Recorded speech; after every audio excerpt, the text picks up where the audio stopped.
नमस्ते दोस्तों, आज की कहानी का नाम है पहला वार। तो चलिए देर किस बात की, कहानी सुनते हैं। एक बार एक मूर्तिकार मूर्ति बनाने के लिए बाहर से पत्थर चुनने गया। उसे एक सुंदर सी भगवान की मूर्ति बनानी थी।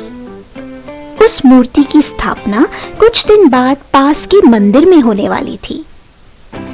उसे 2-3 अच्छे पत्थर मिले। वो उन पत्थरों को लेकर अपने घर गया। उसने पत्थर, हथौड़ी आदि सारा मूर्ति बनाने का सामान एक साथ रखा और घर आते ही वो अपने कार्य में लग गया। सबसे पहले उसने पत्थरों को जांचा और परखा। फिर उसने सबसे अच्छे पत्थर का चयन किया जिससे वो मूर्ति बनाने वाला था। वह हथौड़ी हाथ में लेकर पत्थर को ठोकने लगा। उसने सुना कि पत्थर में से कुछ रोने की आवाज आ रही है, लेकिन उसने इस बात को नजरअंदाज कर दिया। थोड़ी देर बाद वो आवाज बहुत तीव्र होती गई। मूर्तिकार रुक गया। मूर्तिकार ने जब गौर से देखा तो वो आवाज किसी और की नहीं बल्कि पत्थर की ही थी। पत्थर स्वयं पर हो रहे प्रहार के कारण बहुत रो रहा था। मूर्तिकार ने पत्थर से कहा, क्यों रो रहे हो तुम?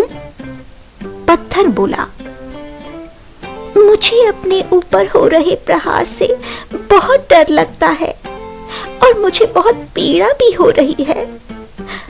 कृपया आप मुझे छोड़ दीजिए। मूर्तिकार ने उसे छोड़ दिया और वहीं पर पड़े एक दूसरे पत्थर को उठाया और उस पर पहला प्रहार और कारीगरी कर बहुत सुंदर भगवान की प्रतिमा बना दी। मूर्ति वाकई में बहुत सुंदर बनी। 2 दिन बाद मूर्ति को लेने गांव के कुछ लोग आए।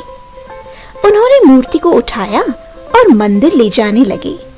तभी एक व्यक्ति ने सोचा, भगवान के आगे नारियल को फोड़ने के लिए भी तो किसी पत्थर की जरूरत पड़ेगी। तभी उसने वहीं पर पड़े एक पत्थर को उठा लिया। ये वही पत्थर था जो अपने ऊपर के प्रहारों से डर के रोने लगा था। सभी लोग मंदिर चल पड़े। मंदिर में मूर्ति बने पत्थर का अभिषेक हुआ। उसकी पूजा होने लगी, लेकिन उसके सामने रखे उस रोने वाले पत्थर के ऊपर सब नारियल फोड़ने लगे। अब उसको पहले से भी अधिक पीड़ा होने लगी। तभी मूर्ति बने पत्थर ने उस दूसरे पत्थर को समझाया, तुम यदि उस दिन अपने ऊपर हुए पहले प्रहार को सह लेते तो आज यहाँ मेरी जगह तुम होते और आज तुम्हारी पूजा हो रही होती। तभी पत्थर बोला, हाँ, तुम सही कह रहे हो भाई। मैंने उस समय अपने कर्तव्य से मुंह मोड़ लिया और अब मुझे अपने इन्हीं कर्मों के साथ जीना होगा।